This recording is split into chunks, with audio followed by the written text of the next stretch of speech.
Bueno, buenos días, mil gracias por la asistencia.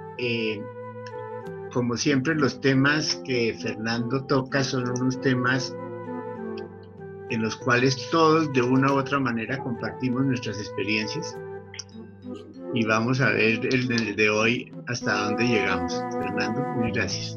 Hasta dónde llegamos. Buenas tardes, buenos días para todos, muy bienvenidos. Gracias por estar aquí. A Marina, a Santiago, a Didi, a Álvaro, a Adriana, a ti, Guillermo. Gracias por la presencia, por permitirme compartir algo de lo que para mí es importante, para lo que a mí ha hecho diferencias en mi vida y en mi caminar, y que han sido puntos de encaje, que en algún momento parecían puntos de ruptura, se convirtieron en puntos de encaje donde pude volver a conectar con cosas de mi vida. El tema de la conferencia, el nombre de la conferencia es un poco fuerte, ¿no? Víctima o victimario. Yo me preguntaba si entre la víctima y victimario no había una opción diferente, que si siempre estábamos jugando o desempeñando un rol, el de la víctima o el victimario. Y por allá en mi época, hace años muchos, había una propaganda de tubos Moore, me parece que era en las calles se rompía un tubo y comenzaba el discurso de quién tuvo la culpa, el tubo tuvo la culpa, ¿sí? Y en mi vida generalmente ha pasado eso, siempre he estado buscando, y la gente con la que he convivido y la gente con la que me he relacionado, muchos de mis pacientes vienen a consulta a ver quién tuvo la culpa. Y la pregunta es quién tuvo la culpa de qué, del conflicto, de la pelea, de la violencia, de qué, quién tuvo la culpa de qué.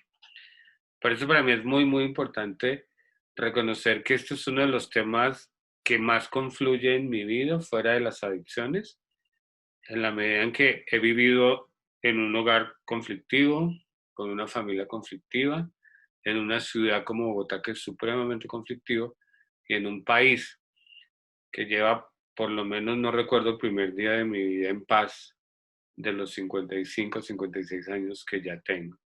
Y en un continente que ha estado siempre bordeado por dictaduras, por violencias, en uno u otro ángulo de nuestro continente. Entonces el conflicto siempre ha estado presente. Y vivir en el conflicto me ha determinado formas sustanciales muy importantes. Yo consideraba que los conflictivos eran los otros, que yo no era un hombre conflictivo. Yo estaba seguro que la gente se levantaba por la mañana a joderme la vida, como que tenía esa sensación de ser una víctima de los conflictos de los demás, pero muy pocas veces me daba cuenta que dentro de mí había mucho conflicto, que en esencia yo respiraba, sentía, zumbaba conflicto. La mayor forma de humillar a mis contendientes conflictivos era decirles es que usted es muy conflictivo. Era una paradoja ahí un poco loca. Cuando llegué a estudiar psicología y entré en el área de la psicología transpersonal y después me formé en análisis bioenergético y más adelante en Process Work, hice una cantidad de cartones, llegué a la conclusión de que el conflicto no está tan mal, que el conflicto es un lugar de encuentro, es una casa de encuentro entre dos polos, entre dos conceptos, en dos creencias, entre dos o más situaciones que aparentemente se están encontrando y que están en conflicto la una con la otra. Y eso para mí fue un descubrimiento muy grande, ¿no? Fue pucha, el conflicto no es malo per se, es un lugar donde convive, donde llegan y se integran de alguna manera los opuestos de una situación determinada. Y el tema comenzó a mostrarme una variedad de cosas diferentes, ¿no? Entonces, para mí el conflicto es un lugar de encuentro de dos polaridades. Les voy a dar un ejemplo. En esta semana yo me levanté, en uno de estos días me desperté y no tenía muchas ganas de hacer nada. Como que abrí los ojos y dije, pucha, hoy no quiero levantarme, hoy me quiero quedar acá, hoy no quiero enfrentar el mundo, estamos en pandemia, en pospandemia, ya no sé ni en qué estamos, pandemia, pospandemia, entre pandemia, ahí estamos en un revuelto de muchas cosas, miedo colectivo, Miedo de mi mamá, que no salga, que sí salga, que entre, que no entre. Mi hijo vuelve al colegio y estaba en un revuelto de emociones y yo esa mañana dije, no quiero trabajar, no quiero levantarme, no quiero levantarme, no quiero hacer nada. Por el otro lado alcancé a abrir un poco la persiana y vi el sol brillando y había una parte de mí que decía, sal a hacer lo que hay que hacer. Sal a buscar el sol, a buscar brillar, a buscar encontrar eso a lo que te has comprometido en la vida y es encontrarle un poco de brillo a la vida para que los otros también puedan encontrar un poco de brillo en sus propias vidas. Y ahí encontré un conflicto, ¿no? Un lado de mí muy poderoso que decía, pucha, no quiero levantarme. Y otro lado de mí que decía, hay que levantarse, hay que ponerle buena voluntad, hay que hacerle, hay que eso, ¿sí? Y por más de pero no sabía qué hacer, realmente era un conflicto muy fuerte en dos polaridades dentro de mí, que normalmente niego una en pro de la otra, ¿sí? A veces cerraba la cortina y decía, estoy deprimido porque me dejaron, porque no me quisieron, por esto, por lo demás allá, y me voy a quedar acá, con todo el sentimiento de culpa y con todo lo que eso implica, ¿sí? Y después escondiéndome de todos los compromisos que no cumplí en ese día que no me levanté a trabajar. O por el otro lado me levantaba a ponerle la cara al sol, arrastrándome casi, con una sensación de dolor y de frustración y de que nada me guste, de que nada me parece supremamente agobiante y agotadora. Y por más de que quería ponerle positivismo al tema, como hablan los positivistas, les llamo yo, póngale buena cara a todo porque no hay más, no lo lograba. Terminaba el día supremamente frustrado, supremamente dolido por haberme faltado a mí mismo en una sensación de eso. Entonces, cuando descubrí que el conflicto es una casa de encuentro, donde mi sensación de no quererme levantar convive con mi sensación de levantarme y brillar. La siguiente pregunta que me nació a mí, bueno, ¿y cómo resuelvo esto? ¿No? Alguien dijo, vamos al centro, pero intentar ir hacia el centro para mí sigue siendo muy difícil, ¿no? Cuando uno no se quiere levantar y no tiene la energía suficiente, llegar hasta el centro es casi que arrastrarse. Y por el otro lado, una voz, que ya hablamos aquí de un crítico que te dice que tienes que hacer, que tienes que salir, que tienes que demostrar que eres un terapeuta, que ya te superaste, que eres ejemplo. Sí, es supremamente difícil. Ese centro se volvió otra parte del conflicto. Entonces ya no tenía dos voces en conflicto, sino tres. No me quiero levantar, levántate y brilla. Y un crítico que estaba ahí diciéndome una cantidad de cosas que no me gustaban, que no eran ciertas en muchos casos y que eran supremamente dolorosas. Entonces, ¿cómo resolver estas tres voces o cuatro o cinco que pueden aparecer en mi cabeza? Desde ahí quiero conversar mi charla del conflicto, de la violencia, del maltratador y del maltratado, para comenzar a resolver los conflictos primero desde ese lugar. Y es que todos los días tenemos conflictos para resolver. Todos los días tenemos dentro de nuestro mundo dos situaciones que aparentemente son opuestas y tenemos que encontrar una decisión o tomar una opción, una u otra o una tercera opción. Entonces, a mí me enseñaba un ejercicio muy chévere, ¿no? Que era trabajar con el movimiento y no trabajar con las dos polaridades de mi cerebro, derecho e izquierdo. Yo tengo dos cerebros, no están muy bien acondicionados, por eso el conflicto para mí es un poco complejo.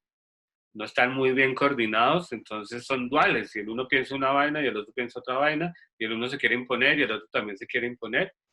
Y pues eso me lleva a veces a unos caos de unas decisiones supremamente complejas y conflictivas, ¿no? Entonces me enseñaron a trabajar con el movimiento y no con el cerebro. Entonces les voy a invitar a que trabajemos con eso si les parece. Como hagamos un ejercicio de cómo resolver los conflictos interiores. Comencemos con uno pequeño. A medida que vamos practicando, ojalá tengan el tiempo de hacerlo, vamos adquiriendo una destreza para resolver los conflictos interiores y después extrapolar esto a los conflictos que vienen de afuera, tanto los que nos golpean como los que nosotros producimos y golpeamos a los demás. Piensa, piensa en una situación conflictiva dentro de ti mismo. una decisión que tengas que tomar, un tema que tengas que resolver. Simplemente date un momento para conectarte con esa sensación, ¿sí? Encuentra la polaridad. Mis polaridades eran me levanto, no me quiero levantar, y la otra polaridad era hay que levantarse, hay que brillar, hay que estar.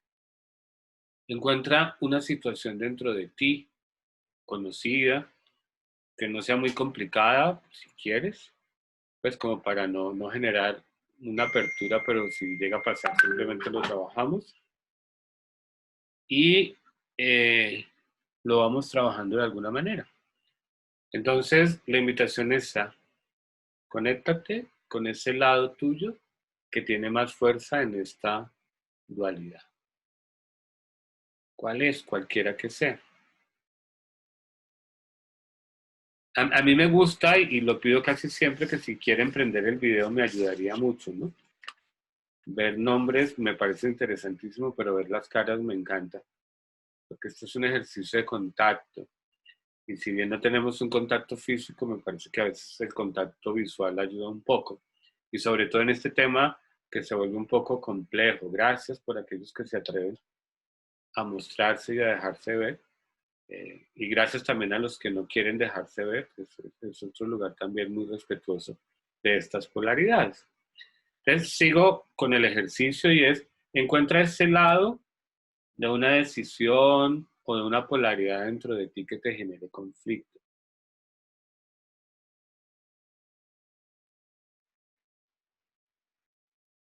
Y una vez la tengas, trata de darte cuenta qué pasa contigo, no solamente en tu mente, sino en tu cuerpo con esa sensación.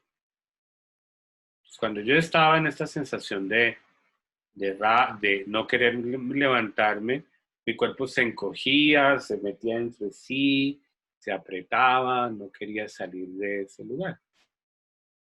Tómate un tiempo para sentir qué pasa en tu cuerpo cuando tomas y haces presencia en esa polaridad. ¿Cómo se siente el cuerpo? Más allá de la mente que dice que es que este dolor fue por esto, siente que apareció el dolor y te diste cuenta en este momento cuando pensaste en la polaridad. Donde hay una tensión, donde hay un calor, donde hay un frío, donde hay eso. Y una vez te conectes con eso, deja que tu mano haga cualquier movimiento que se le ocurra, no lo pienses mucho. ¿Sí? Esto no es una clase de danza, no hay que saber mucho, sino simplemente dejar que la mano exprese la energía de esa polaridad. A veces cerrar los ojos sirve y sentir cómo se mueve la mano sola, sintiendo el movimiento, cualquiera que sea, puede ser fuerte, puede ser termo, puede ser amplio, puede ser un movimiento muy cortico, y simplemente permítete sentir la energía. A veces se siente como un imán, como un calorcito, como si arrastráramos algo o sintiéramos algo, o simplemente nos conecta con un sentimiento de tristeza, rabia, impotencia, ahogo. Y seguramente tu cerebro va a venir a rescatarte y decirte eso que estás sintiendo no es cierto. Dile que tienes razón, que no es cierto, pero que hoy quieres sentir lo que no es cierto. ¿Ok? Y una vez tengas esa sensación, te invito a que lo sueltes. Vuelve a sentir tu cuerpo como un ejercicio de ponerlo neutro, cómo estás respirando, cómo estás sentado, cuál es la postura corporal, si la respiración es rápida o es lenta. Y simplemente siente lo que está pasando en el cuerpo. Siente si la mandíbula está levantada, si están apretados los maxilares. Y simplemente respira. Es como un niño curioso que ve algo que le llama la atención que aparentemente nunca ha visto y se detiene a pensarlo. O si quieren oír algo más elevado, entonces es la mente de principiante que hablan los budistas. Que pongamos mente de principiante y no expliquemos lo que estamos sintiendo ni viendo, sino simplemente percibamos. Cuando estés listo con la otra mano, muévela como si fuera la energía opuesta. ¿Sí? Deja que se mueva la mano con esta energía que está en contraposición de la primera energía. Este es como el lado de nosotros que marginamos, ¿no? En mi experiencia, yo estaba más conectado con no levantarme, con que levantarme y brillar. Entonces estos dos parecían en opuestos, pero primaba uno. Ahora simplemente me permito sentir el sol que me calienta, el salir a hacer, y me voy yendo de esa manera súper interesante. Wow, qué interesante. Cuando ya tengas más o menos conectada con esta energía sin interpretarla, sino sintiéndola, ¿sí?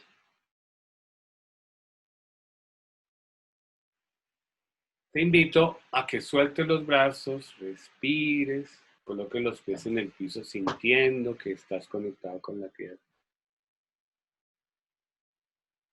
Y siente cómo respiras algo que está ahí para todos, que es muy amplio, que es muy grande. Que este aire que respiras es la manifestación de algo que está para todos, que es igualitario, que simplemente lo tomamos porque nuestros pulmones lo pueden tomar y que nadie nos puede, bueno, todavía no, alguien se lo va a inventar, cobrar por respirar. Simplemente siente cómo es esa amplitud de grande, ¿no? Es una cosa inmensa, súper bonita, poderse conectar con el todo, con los planetas, con el universo desde esta postura, desde esta sensación. Y ahí tenemos tres posturas, tres posiciones súper interesantes, ¿no? Una polaridad, otra polaridad y una tercera postura que es como de un observador. Vamos a colocar las manos una al frente de la otra, cada una con su energía, y vamos a dejar que interactúen. Parece un ejercicio muy fácil, pero es fácil con la práctica, como montar en bicicleta. Cuando uno sabe montar en bicicleta, le parece un tonto el que no sabe montar en bicicleta. Pero comenzar a montar en bicicleta es difícil. Entonces vamos a hacer el ejercicio de sentir cómo estas dos energías se van integrando, ¿no? Entonces está esta que no quiero, que está acá, y esta que está acá en el caso mío. Tú tómate tu tiempo para sentirlo. Y activa ese tercer observador para que observe lo que está pasando entre estas dos cosas. Sintiéndolo. Cómo interactúan, o se alejan, o se repelen. Si tú quieres atraerlas o alejarlas, las vas trayendo. Súper. Conéctate y siéntelo. Vas notando lo que vas notando y lo que vas sintiendo, cómo los movimientos se contradicen o se encajan, se sincronizan o por el contrario se vuelven cada vez más opuestos. Y observa. Eso, tómate un tiempo sintiendo.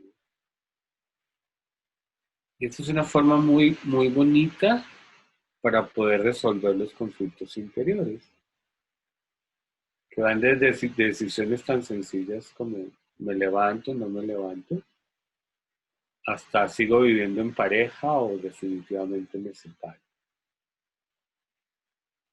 Claro, no tomo una decisión tan radical solamente después de que haga este movimiento, no salga a divorciarse después de esta sesión porque tal vez no sea lo mejor, pero simplemente reconozca que aquí encuentra un elemento que le ayuda a tomar decisiones y resolver conflictos. Para resumir, cuando yo terminé de hacer estos dos ejercicios en mi cama, de sentir mi lado, sentir lo que estaba sintiendo, me di cuenta que estaba triste, que estaba frustrado, que tenía una sensación de abandono muy fuerte, y reconocer eso fue muy bonito. Y por el otro lado, reconocer también la postura del hombre que brilla, del hombre que le gusta trabajar, que ama su trabajo, también tenía una connotación de esperanza, ¿no? Y cuando comencé a jugar con los dos, ¿sí? Y ver desde afuera este juego que estaba aquí entre estas dos energías, me di cuenta que ese día iba a estar como entre las nubes, ¿no? Que era un día difícil, pero que no era un día imposible de sacar adelante. Que la tristeza me estaba visitando y que sería bueno darle la bienvenida y entender por qué me sentía triste. Pero que también iba a tener momentos donde podía brillar y podía soltar y pasar por esa tristeza de una manera mucho más sanadora, si se quiere, mucho más completa. Entonces el ejercicio para mí tenía esa connotación, ¿no? El conflicto tiene tres partes importantes. Tomar mi lado,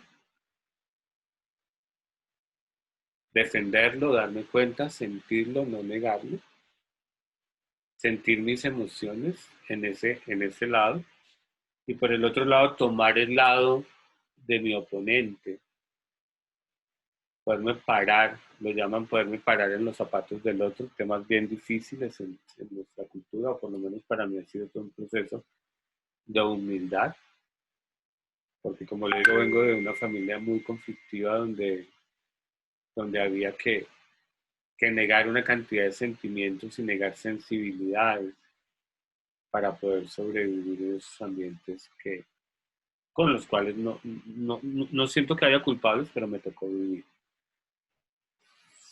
Espero que hayan podido sentir cómo aparecen nuevas alternativas para resolver esos pequeños o grandes conflictos interiores que nos vamos metiendo y que todos los días vamos llevando en la vida diaria, ¿no?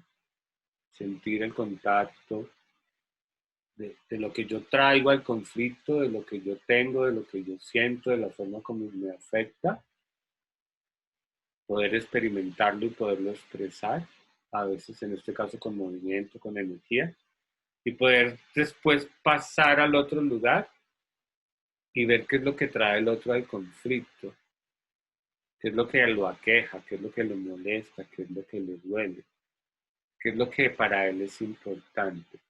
¿Sí?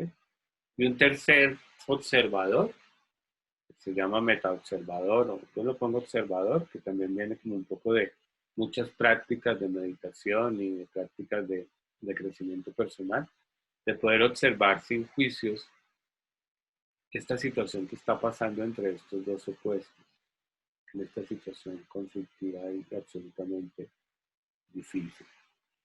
Es una práctica muy bonita, donde me permite ver que el conflicto es un lugar de encuentro, un lugar supremamente poderosísimo que me puede ayudar a cambiar y a mejorar la convivencia con los demás. Pero tiene un tema complejísimo y muy fuerte, y es que es difícil hacerlo. Y es difícil hacerlo porque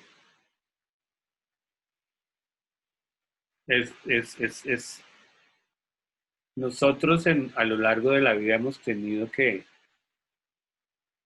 guardarnos emociones muy poderosas ante situaciones que nos generaron daño y trauma, que vienen desde el nacimiento, algunos creemos que vienen inclusive de la vida intrauterina y que se van desarrollando a lo largo de que vamos creciendo y vamos desarrollando, ¿no? Yo tuve la fortuna de nacer y agradezco muchísimo, pero también tengo que reconocer que yo, como les decía al principio de la conferencia, nací en un lugar muy violento. De parte de mi continente, América Latina es un continente violento. Mi país es un país violento. Mi comunidad, Bogotá, es una ciudad nada amable con los ciudadanos, es una ciudad violenta. Mi contexto educativo era colegios donde había violencia, donde en esa época no hablábamos de bullying, pero evidentemente sufrimos y dimos, yo sufrí y di bullying, y me tocó vivir en una familia violenta. Mi papá era un desplazado de la violencia en los años 40, 50, y le tocó hacerse a pulso y pues había que sobrevivir, y a veces para sobrevivir hay que negar una cantidad de dolores y de situaciones y ser, comillas, valiente. Y mi madre pues era una mujer campesina que venía también de un hogar disfuncional donde el abuelo tuvo un primer matrimonio de 13 hijos. Mi mamá es la menor, una de las menores, creo que es la segunda menor, o sea, la número 12. Mi abuelo enviuda y se vuelve a casar, vuelve a tener otros 12 hijos, eran 25 en total. Y mi mamá se convierte como en la sirvienta de sus hermanitos que llegaron después con una madrastra supremamente agresiva y violenta. Entonces, ancestralmente traemos una cadena de violencia, ¿no? Y yo nazco en este hogar de dos seres humanos maravillosos, pero con muchas cargas emocionales reprimidas que comenzaron a normalizar los actos de violencia y, y aprender de la cultura como que la sangre con la letra con sangre entra, como que golpear y es para que usted no se desvíe. Y muchas veces tuve castigos muy dolorosos y situaciones muy violentas en la forma como mamá y papá nos educaban y en la forma en general como familia nos vivíamos. Entonces entramos en una cosa que se llama el círculo de la supervivencia. Cuando los seres humanos y los mamíferos en general están en situación de vulnerabilidad, son atacados o su vida está en peligro desde cualquier punto de vista, entramos en un triángulo que los psicólogos llaman el triángulo de la supervivencia y es atacar, huir o congelarse. Cuando yo fui niño, ante estos altos grados de violencia que tenía que vivir por todos los niveles que ya les enumeré, pues no tenía ninguna otra opción que guardarme mis sentimientos y mis emociones, esconder mi sensibilidad para no sufrir más daño. Y en algunos momentos comencé a vivir, algunos momentos no, durante muchos años comencé a vivir en este triángulo. Ataco, huyo, me congelo. Llegué a la adolescencia con toda esta sensación de sentimientos y emociones reprimidas ante actos que para mí fueron injustos. Y fueron injustos porque muchas veces me pegaron sin una causa real, casi que la mayoría de las veces, ¿no? Y muchas veces recibí una violencia muy fuerte en la mirada de mis mayores, en los niveles de agresión, con, con movimientos, con expresiones, con palabras supremamente fuertes que yo no podía protegerme de eso, los fui guardando y eso se fue convirtiendo después en un estrés postraumático violento, muy fuerte, muy poderoso, que entró en este círculo de ataque, huida, congelamiento. Entonces, hacer estos movimientos y comenzar a integrarlo todo aparentemente es fácil, si lo cuento como lo conté al principio, pero también tengo que contar esa parte mía y de que la mayoría de los seres humanos que hemos vivido en situaciones violentas por mucho tiempo y que no nos hemos podido defender, que no hemos podido poner límites, que hemos perdido la sensibilidad por tanto daño y por tanto maltrato recibido, que nos convierte de alguna u otra manera en víctimas y en victimarios. Yo crecí en este ambiente y llegué a pensar que esa era la forma natural y normal como los seres humanos nos relacionábamos. Como que el grito, la cachetada, la palmada, la descalificación. Después destilé el humor negro del cual me sentía muy orgulloso para agredir a las personas con las que convivía. Me convertí en un agresor supremamente poderoso cuando me había prometido a mí mismo no repetir los ciclos ancestrales que traía. Me convertí en una persona que vivía todo el tiempo en alerta. Y una persona que está en alerta sintiendo que algo malo le va a pasar es una persona peligrosa. Porque en cualquier momento puede sobredimensionar una amenaza y estallar en una violencia bastante fuerte. Entonces, desde ese lugar, este ejercicio de mover las manos es muy interesante, practíquelo. La medida en que va recuperando la sensibilidad, va sintiendo su cuerpo, va permitiéndose sentir ese lado suyo que está siendo amenazado y que está expresando con sentimientos. Como yo les contaba, descubrí esa mañana que estaba muy triste, que me sentía solo, que me sentía como sin rumbo, y poder tomar ese lugar y volver a expresarlo me conectó con situaciones de mi infancia donde la ausencia de mis mayores y las veces, pocas veces que tenía contacto con ellos era para castigarme por algo que aparentemente había hecho mal. Me recordaba esos momentos de soledad de la infancia, que en otros momentos me llevaron a depresiones y que en otros momentos me llevaron a consumo de sustancias y en otros momentos me convirtieron en otro agresor más para tratar de mantener mi espacio y de cuidar mi espacio. Entonces, cuando entramos en este círculo de supervivencia, la posibilidad de ser una víctima es igual a la posibilidad de ser un agresor. Y aunque yo no tenga conscientemente todos los traumas que puedo llevar, mi cuerpo lo recuerda. Mis síntomas en mis enfermedades me los traen. Mis sueños me los traen. Mis enfermedades me los traen. Esos traumas no se borraron. No están en el pasado. Siguen en el presente. Y comienzan a aparecer para que yo los trabaje y los pueda superar. Pero también he aprendido en la medicina occidental que todo lo que sea dolor hay que quitarlo. Pepas, pastas, apósitos médicos, especialistas, Estados Unidos, la Unión Europea, todo eso hay que hacerlo. Pero a veces sentir el dolor y poder conectarse con esa sensación es mucho más sanador que salir corriendo. Entonces, estoy haciendo un poco de revuelto acá porque, como les digo, es un tema que para mí ha sido muy interesante. Yo soy una persona que potencialmente soy violento para las demás personas, por eso recuperar mi sensibilidad ha sido muy interesante. Y que también potencialmente soy muy susceptible de recibir violencia de los demás y convertirme en víctima es muy fácil en mi caso. Yo pensaba en estos días que yo escogí esta profesión no porque, por muchas razones, pero una en especial era por tratar de mitigar un poco el dolor que hay en el mundo, ¿no? Cuando comencé a hacer psicología desde este otro lado, me di cuenta que el dolor más importante para no ser violento que yo necesitaba mitigar era el mío, ¿sí? Y que más allá del discurso de la nueva era, que me parece espectacular, siempre y cuando no me toque mucho, eh, el trabajo en mí mismo, reconociendo que tengo un lado violento y que tengo un lado de víctima y que tengo un lado victimario, pero que también tengo otras opciones para manejar estas energías, es muy poderoso.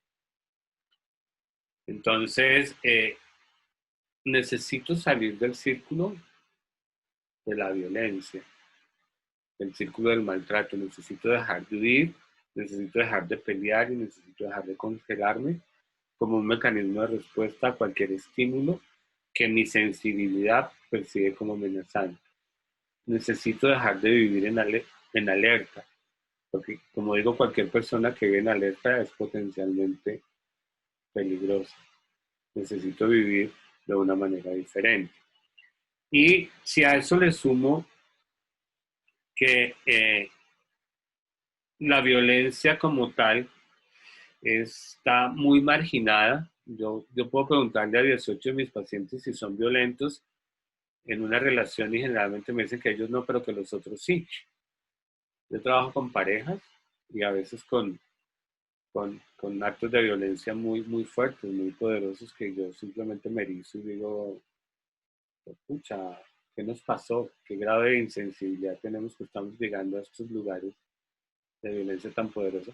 Pero creo que en el 95 más de los casos que pregunto, ¿tú eres violento? La respuesta inmediata es no, yo no. La violenta es mi esposa. ¿Sí? El violento es mi jefe. El violento es el taller del taxi. El violento es el señor el hijo de tantas que se me atravesó en la calle. Hemos negado tanto la posibilidad que somos seres que tenemos violencia, que no tenemos la posibilidad de trabajarlo desde esos lados oscuros. Un personaje que se llama Arnold Minder, que creó una escuela que se llama Process World, dice una cosa que a mí también me pareció fantástica, pero que al principio chocó con todas mis creencias, ¿no? Decía que la violencia era un acto de libertad.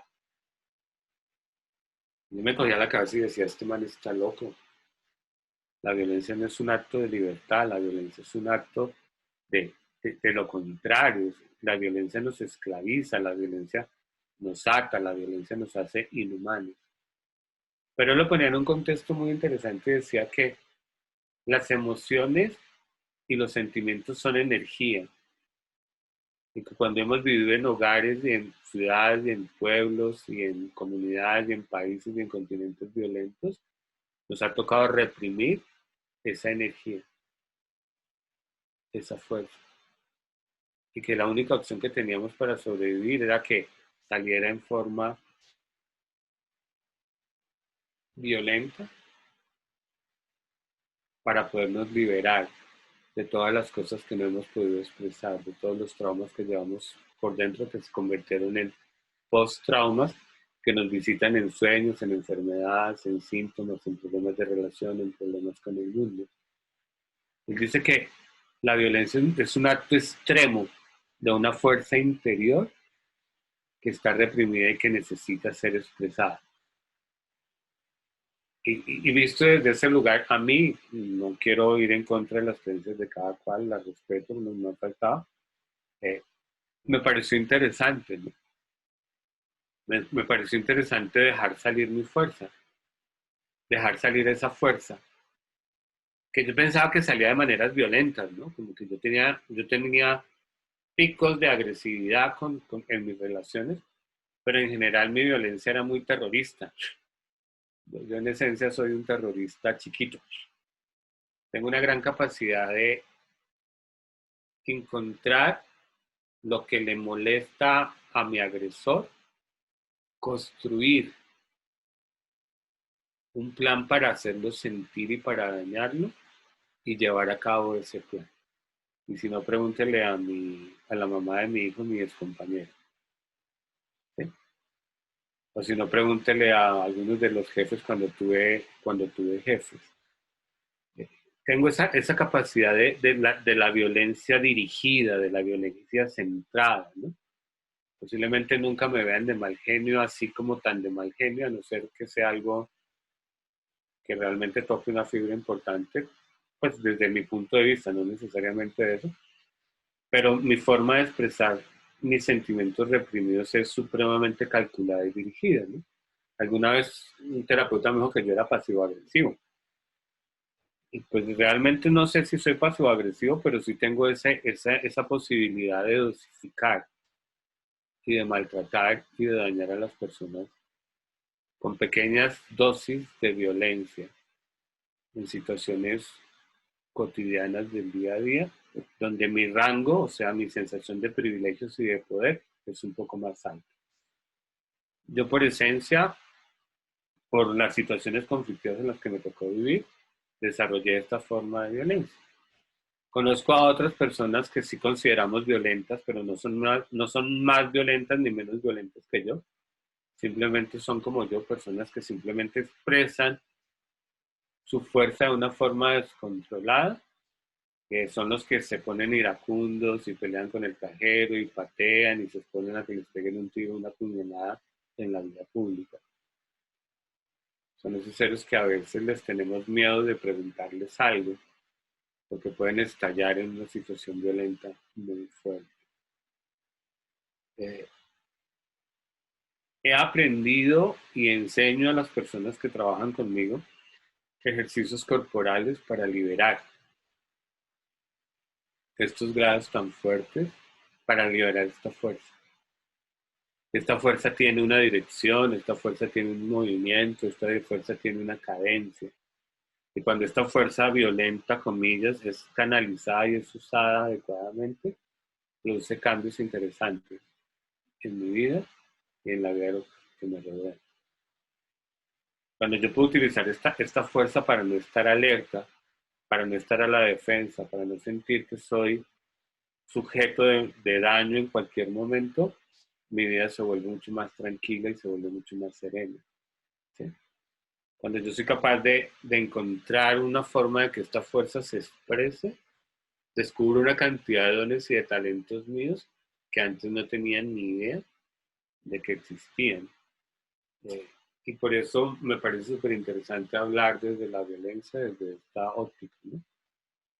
Ojo, quiero decir, no estoy de acuerdo con los actos de violencia. No estoy diciendo, por favor, ve y sé violento en la calle en este momento para que te liberes de tus emociones. Ese es un acto extremo que te hace mucho daño a ti, le hace mucho daño al otro y te pone todavía más en peligro. Pero sí reconoce que posiblemente lleves violencia adentro, que si puedes aprender una manera pacífica, podría ser la palabra, de poder dejar salir esa fuerza, dejar que esa fuerza se exprese, muchos traumas y muchas situaciones de tu vida se van a sanar. Muchos problemas de relación no van a seguirse presentando. Muchos problemas que tienes con tu salud física, emocional y espiritual pueden comenzar a desaparecer, porque es una energía almacenada que es como un volcán que está necesitando explotar, que está necesitando salir. Y que a veces, como yo, salen pequeñas dosis. Otras veces, como otros, salen explosiones fuertísimas y terminan con infartos. O el mundo comienza a verlo o termina viéndolos como grandes ogros o seres supremamente fuertes. Para mí es muy importante desmitificar un poco la violencia, pero vuelvo y digo, no estoy de acuerdo con los actos de violencia. No creo que la violencia como se practica hoy o como sale hoy sea la mejor manera de ponernos en paz con nosotros mismos, con los otros. Pero también estoy seguro que reprimir y no reconocer la violencia y proyectarla en nosotros posiblemente no sea tampoco la mejor solución para poder tener un planeta más en paz, un planeta más equilibrado, un planeta mucho más sano, ¿no? De tal manera que la invitación es a esa, ¿no? En primer lugar, como a ver si yo vivo todavía o he vivido siempre en este triángulo de la supervivencia, que tengo situaciones traumáticas muy guardadas en mi inconsciente, que posiblemente ni me acuerdo de ellas, donde mi comportamiento en el día a día siento que estoy siendo amenazado y que me mantenga en alerta. Que me permita ver si realmente yo tengo algunos actos violentos con los seres con los cuales convivo. Porque esta es otra como de las características de mi mamá lo decía o mi papá o los dos, pues, no me acuerdo ya. Pero me decía, vos pareces luz de la calle y oscuridad de la calle, de la casa, ¿no? Afuera eres queridísimo, súper buena persona, súper elegante, pero llegas a la casa y definitivamente qué peligro preguntarte la hora porque puedes contestar de unas maneras aterradoras. Eh, Mi invitación un poco es a eso, ¿no? Cuestionémoslo, si los grados de, si aquello que yo proyecto en el otro, ¿no? Que es que los otros son los violentos, no es parte de mi violencia que estoy expresando allá. Y dos, si quieres, si te sientes cómodo, darle un contexto diferente de violencia. Alguien me pregunta, me parece una pregunta muy interesante, si el silencio es parte de la violencia, ¿sí? El silencio es parte de la violencia en muchos casos, ¿no? Hay actos muy violentos donde anulo tu sentir no escuchándote, no determinándote, no hablando. Mi mamá tenía ese pequeño don de castigarme 3 o 4 días sin dirigirme la palabra. Me mandaba a decir con un hermano, con una hermana, dígale a su hermano que la comida está ya servida si quiere comer, ¿no? Pero no me dirigía la palabra. Y yo aprendí eso, ¿no? Cuando tengo conflictos, creo que ya no lo, bueno, hace mucho tiempo que no vivo con nadie todos los días, entonces no sé cómo es, si ya cambié. Pero cuando viví con alguien todos los días, usaba eso como un elemento muy fuerte, callar mis sentimientos y mis emociones. Simplemente tenía pequeños actos simbólicos muy violentos, ¿no? De no comer, de mirarte de arriba abajo, de no contestarte salir, de venirte y simplemente hacerme a un lado y dejarte tocar.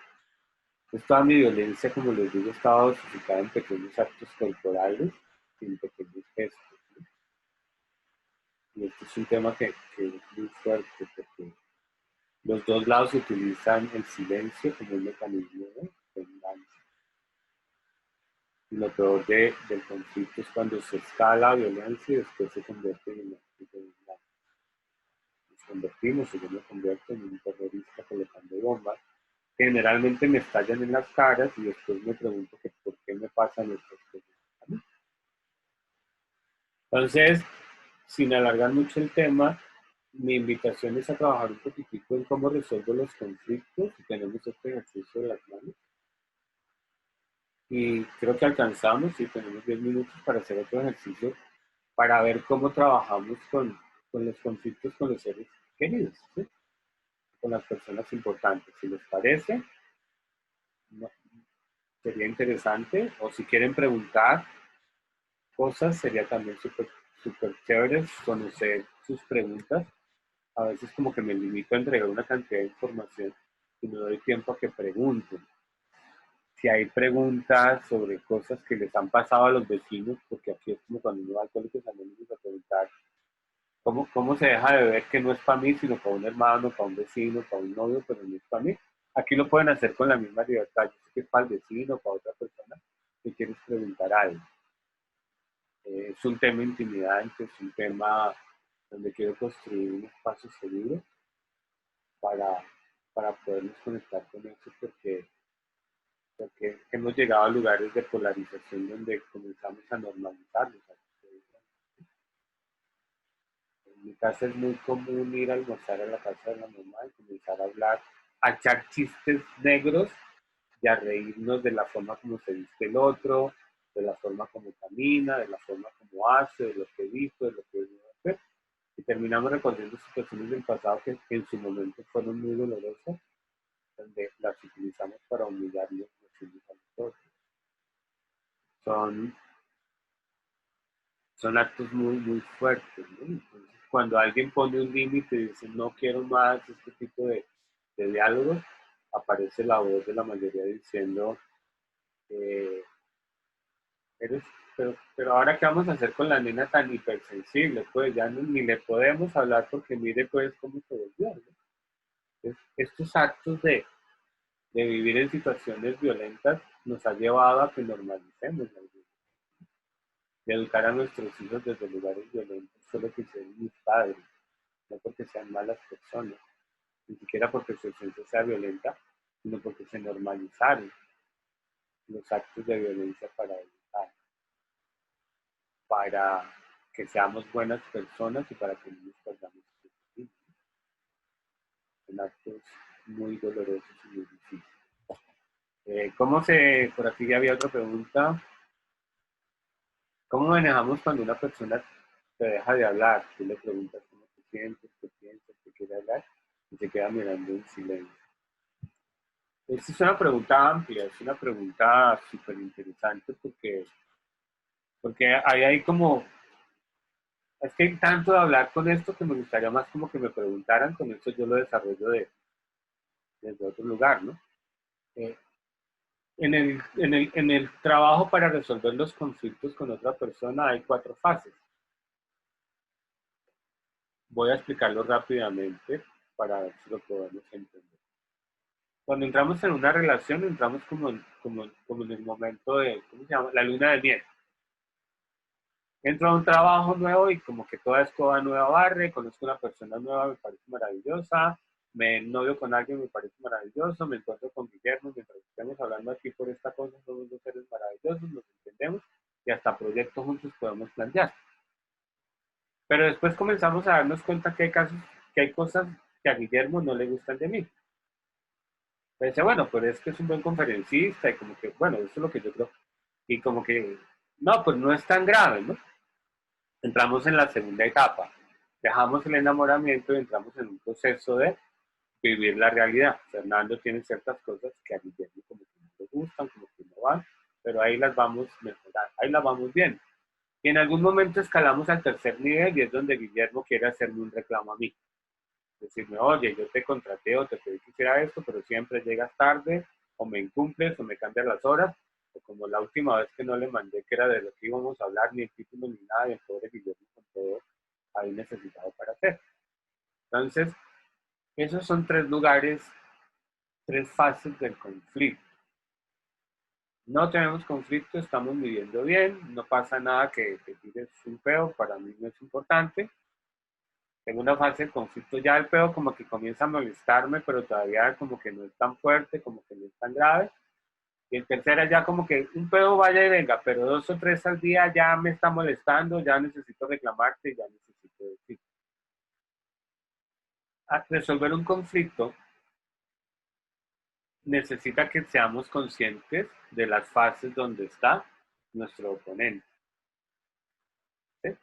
Cuando yo resuelvo el conflicto conmigo mismo, cuando yo descubro que no quiero levantarme, tengo un oponente que está en fase 1, que dice, Fer, pero hay que levantarse, ¿qué tiene de malo levantarse? ¿Qué tiene de malo esto? Yo aquí estoy con un rollo emocional fuertísimo y mi contrincante, que es el que me dice que qué rico levantarme, está en fase 1.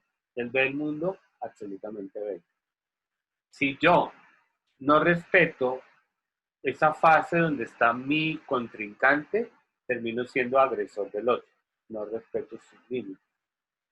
Entonces, la mejor manera para poder resolver un conflicto no siempre es una de las mejores maneras, no siempre funciona, es determinar en qué fase estoy yo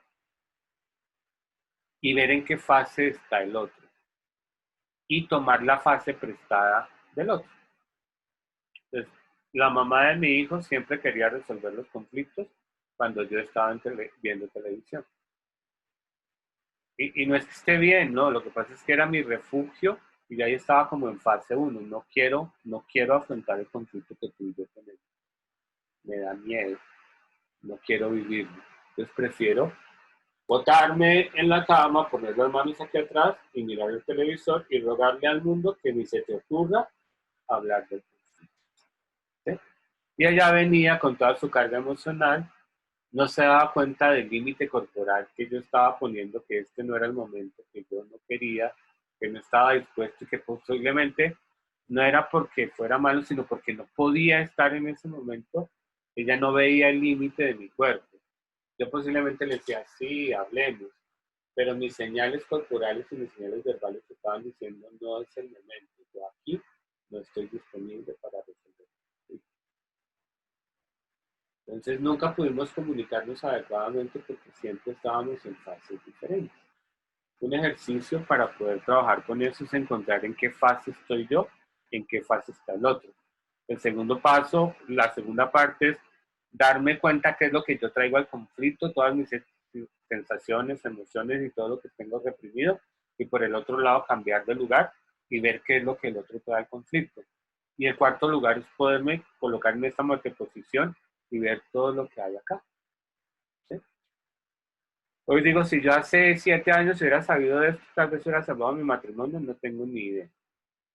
Pero sí puedo reconocer que porque me pasó eso y porque fue muy doloroso, hoy trato de trabajar mi violencia interior y darme cuenta cómo me relaciono con el resto del mundo. Y cada vez soy un tipo menos problemático, y cada vez soy un tipo más pacífico, y cada vez puedo entender más la diferencia del otro y su punto de vista sin necesidad de encontrar grandes racionalizaciones, ni sumarme, ni pasar situaciones violentas o difíciles entre otros. Entonces, pues quiero respetar como el anonimato de esa persona que me preguntaba cómo trabajar con eso. Eh, una forma es esa, ¿sí? Otra cosa es ponerme en ese lugar del metacomunicador, de más allá, fuera de mí, de mis percepciones, de mi dolor y de mi rabia. Y si este personaje no se comunica es porque estoy allí. ¿Para qué estoy yo con este personaje que no se comunica conmigo, que no me habla, que no me... Yo leía o oía a otro conferencista un conferencista que me cae muy bien, que he aprendido mucho de ella, que decía que hay seres humanos que somos adictos a conocernos. ¿Sí? Como que nuestra adicción es autoexplorarnos y cuanto curso y cuanta vaina nos da, nosotros somos, allá estamos, pero nunca los terminamos completos, nunca hacemos los ejercicios, nunca vamos más allá de eso. Entonces muchas personas dicen, oiga, si yo estoy con este personaje, es porque tengo que aprender algo de él aquí. es porque aquí hay algo fuertísimo, algo poderoso, y si me voy, lo voy a repetir o no lo voy a aprender o qué sé yo. A veces colocarse en este lugar y mirar con estas personas que no se comunican, como alguien preguntaba, es darme cuenta, como posiblemente la mamá de Simón de mi hijo se dio cuenta, que estaba ahí conmigo para colocar límites, para decir, yo necesito que me reconozcas, yo necesito que me valides, y si tú no eres capaz de validarme, no quiero estar y me voy a ir de esta vida. Hoy en día reconozco que es lo mejor que ya pude hacer para su salud física, emocional, espiritual y todo lo que ustedes quieran, y posiblemente para la gente de Simón. Que a mí no me gustó en su momento, lo tengo claro. Que me gasté 5 o 6 años entendiéndolo, también, pero lo entendí. Entonces, vuelvo a lo mismo, el conflicto es una casa de encuentro. A veces encuentro lo que estoy buscando rápidamente y otras veces me tardo 1 mes, 2 meses, 1 año, 3 años. Y hay otras cosas que algunos maestros dicen que me va a costar 2 o 3 reencarnaciones, pero ya voy caminando hacia allá. Esa es la suerte que tengo. Entonces, si no puedes, si quieres saber más sobre esto, pues escríbeme y yo te cuento un poquitico más amplio sobre los diferentes modelos sobre las diferentes etapas del conflicto y cómo enfrentar cada uno de los conflictos. Pero en general es como es. Y por aquí tenía otra pregunta y es,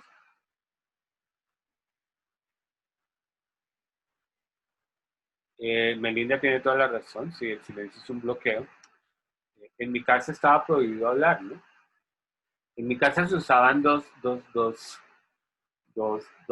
frases interesantes. Usted no le va a enseñar a su papá a ser hijo.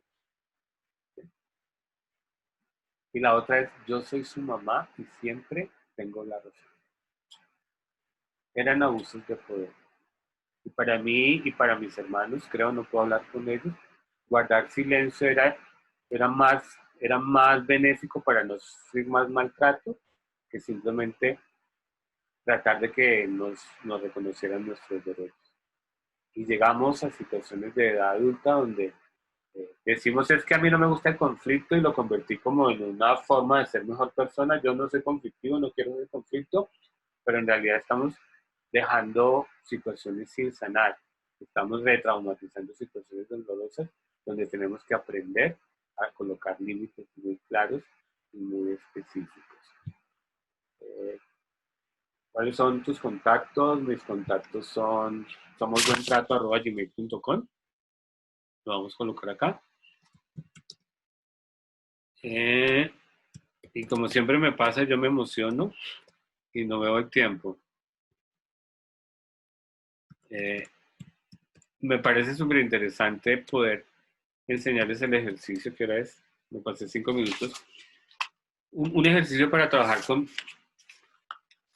la violencia que nos llega y con la violencia que sacamos, de ampliar un poquitico más sobre el tema de la violencia. Creo que hablamos mucho sobre el tema del conflicto, vimos pequeños temas de cómo somos violentos, cómo es la víctima, cómo es el victimario, pero pues queda por hablar muchas otras cosas sobre este tema que, vuelvo y digo, es súper, súper, súper, súper interesante, que creo que para mí haría una diferencia importante en la forma como nos relacionamos con los demás, y que espero que no toquen fondos tan fuertes como los que hemos tocado algunos seres humanos, para reconocer que el conflicto es una casa de encuentro, donde dos polaridades se integran y nos permiten ver un mundo más incluyente, donde las diferencias se hacen recursos de crecimiento y no cosas opuestas. Sobre todo en un país que está siendo tan violento en sus comunicaciones, donde hay tanta represión para expresar los desacuerdos, donde nos han usado, y lo digo muy personalmente de esta manera, para que no expresemos el dolor que como tribu, que como nación llevamos a cuestas. Guillermo, yo creo que me faltó el ejercicio y me faltaron 18.023 cosas más, pero quiero respetar el tiempo tuyo y el de todas las personas que tuvieron venir. Si hay alguna otra pregunta para terminar, súper, súper chévere, y ya. Vamos a hacer otra si quieren. Sí, yo creo que de esto nos queda la posibilidad de ampliar. y profundizar varios de esos puntos. Ya nos volvimos adictos a hacer segundas partes, parecemos cineastas baratos de Hollywood. La segunda parte de la segunda parte de la segunda parte. Pero bienvenida a la invitación, la acepto con el mayor gusto. Bueno, mil gracias, Fernando, muy agradecido. Vale, gracias a todos, a Álvaro, a Lina, a Adriana, a Mélida, a Marina, a Santiago, a Didi, a todos los que se toman el tiempo de estar acá y de escuchar. Solamente quiero dejar como esa semillita, ¿no? Si queremos que vivir en paz, creo que el primer paso es reconocer que llevamos violencia adentro, que esta violencia es una fuerza que necesitamos entender y aprender para seguir hacia adelante. Muchas gracias a todos y pásenla bonito.